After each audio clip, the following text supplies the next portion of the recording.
Hi అండి. ఇప్పుడైతే మనం సోరకాయ పప్పు అయితే వండుకుందామండి. ఇంకా సోరకాయలు, పచ్చిమిరపకాయలు, ఉల్లిగడ్డ, కరివేపాకు అన్నీ సిద్ధంగా ఉంచుకుందామండి. ఇంకా పెసరపప్పునైతే శుభ్రంగా కడిగి పక్కన పెట్టుకుందామండి. ఇంకా వెల్లుల్లి కూడా దంచి పక్కన పెట్టుకోవాలండి.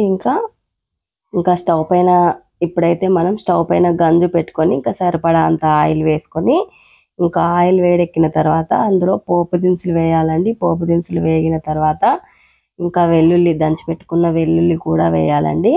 ఇంకా వెల్లుల్లి వేగిన తర్వాత పచ్చిమిరపకాయలు వేయాలి. పచ్చిమిరపకాయలు వేసిన తర్వాత అవి చక్కగా వేగిన తర్వాత ఇంకా ఉల్లిగడ్డ ముక్కలు కూడా వేసి అవి కూడా వేగాక కొంచెం కరివేపాకు కూడా వేసి వేయించుకోవాలండి. ఇప్పుడు సరిపడా అంత పసుపు వేయాలండి. ఇంకా పసుపును చక్కగా ఫ్రై చేసుకోవాలండి. ఇంకా పసుపు కూడా ఫ్రై అయిన తర్వాత కట్ చేసుకున్న సోరకాయ ముక్కలు వేసి ఇంకా 2 నిమిషాలు ఫ్రై చేసుకొని ఇంకా ఇందులో కడిగి పెట్టుకున్న పప్పును కూడా పెసరపప్పును కూడా వేసి ఇంకా చక్కగా నూనె తేరే వరకు ఫ్రై చేసుకోవాలండి. పెసరపప్పు సోరకాయ ముక్కలు కలిపి చక్కగా ఫ్రై అయిన తర్వాత ఇంకా తగినంత ఉప్పు వేసుకొని వాటర్ అయితే పోసుకోవాలండి. ఇంతే అండి. ఇంకా ఉడికించుకొని పక్కకు దించేసుకుంటే సోరకాయ పెసరపప్పు కర్రీ అయితే రెడీ అయిపోతుందండి. చాలా టేస్ట్గా ఉంటుందండి.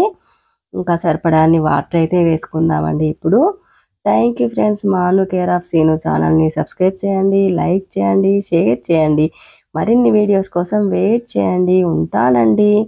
ఇంకా కరివేపాకు అయితే ఎక్కువే వేస్తానండి. ఇంకా కళ్ళకి చాలా మంచిది కదండి. ఇంకా ఉడికిన తర్వాత రెమ్మలన్నీ ఏరి పక్కకు వేయచ్చండి. ఇంకా ఇప్పుడైతే కొంచెం గరం మసాలా వేసి దింపేసుకుంటే సోరకాయ పప్పు అయితే రెడీ అయిపోతుందండి. ఇంతే అండి. చాలా సింపుల్గా ఈజీగా ఇంకా సోరకాయ పప్పు అయితే చేసుకోవచ్చండి. చాలా టేస్ట్గా ఉంటుందండి. ఇంకా సోరకాయ పప్పు తినని వారు కూడా ఇలా చేయడం వల్ల ఖచ్చితంగా తింటారండి. ఇంకా ఇంతే అండి. చాలా ఈజీగా సింపుల్గా సోరకాయ పప్పు రెడీ అయిపోయింది కదండి. మరి ఉంటానండి. ఇంకా మరిన్ని వీడియోస్ కోసం వెయిట్ చేయండి. కమ్మని సోరకాయ పప్పు అయితే రెడీ అండి. మీరు ఇచ్చే వ్యూస్ లైక్సే ఇంకా నేను రేపటి వీడియో పెట్టడానికి నాకైతే కొత్త ఎనర్జీ లాగా ఉంటుందండి. ఇంకా అందరూ అయితే కొత్తగా చూస్తున్న వారైతే నా ఛానల్ని ఖచ్చితంగా సబ్స్క్రైబ్ చేసుకోండి.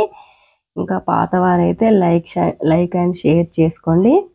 ఇంకా థ్యాంక్ యూ ఫ్రెండ్స్. ఉంటానండి. ఇంకా సోరకాయ పప్పు అయితే రెడీ అయిపోయిందండి.